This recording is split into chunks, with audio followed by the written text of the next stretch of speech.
of what I do is to show you kind of what I call moonshots, which will mean something to you in a couple of hours. And I was so impressed by delivering the difference yesterday that I thought this morning's opening story would appropriately be the moonshot of making a difference. So I'm going to tell you that story right now, if you'll indulge me. One of the challenges that every organization faces, in fact, that our society faces, is cynicism. And sadly, I think cynicism is kind of the cancer of most organizations. But when you think about it, cynicism typically comes out of people's frustration. And the frustration is that they don't feel like they can make a difference. Inside large corporations, people try and do things, they try and make change happen, and it doesn't happen. They get frustrated, and that's the first step of cynicism. But as you proved yesterday, you know one thing. The Irish statesman Edmund Burke once said, "Nobody made a greater mistake than he who did nothing because he could only do a little." And I'd like to tell you my favorite story about someone who did something and made a huge difference in doing it.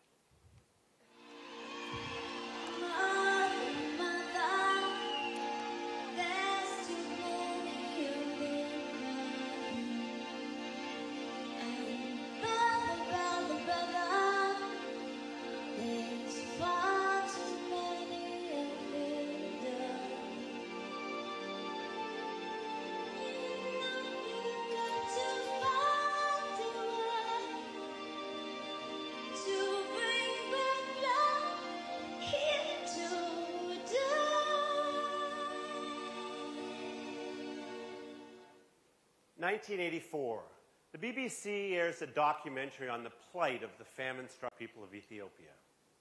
Millions of people watch that documentary and think, wow, what a shame, and do nothing.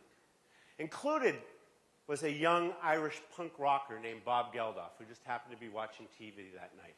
Geldof had a band called the Boomtown Rats that had had a few hits in Europe and only one hit internationally. They had hit the top and were frankly on the way out. Maybe you remember their song. Tell me why I don't like Mondays. Tell me why I remember that song?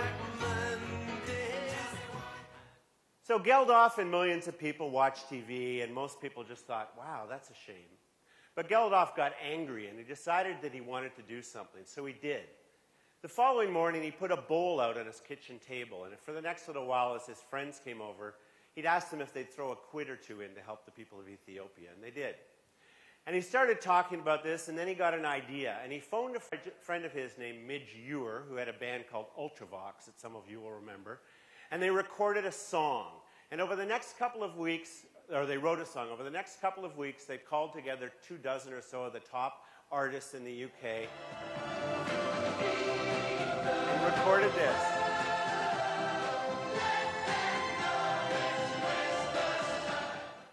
They rushed Do They Know It's Christmas into the stores just before Christmas, hoping to raise $50,000. They raised $20 million. And that spawned this little ditty.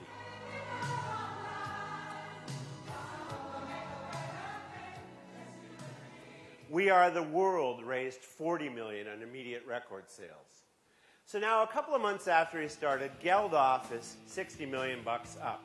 Not bad, starting with a bowl. Most people would have quit then. In fact, Geldof was personally bankrupt. He couldn't afford to go to Africa to see the results of his work. But he couldn't quit because by then he realized that he could make a difference. And when you realize you can make a difference, there's no way to stop.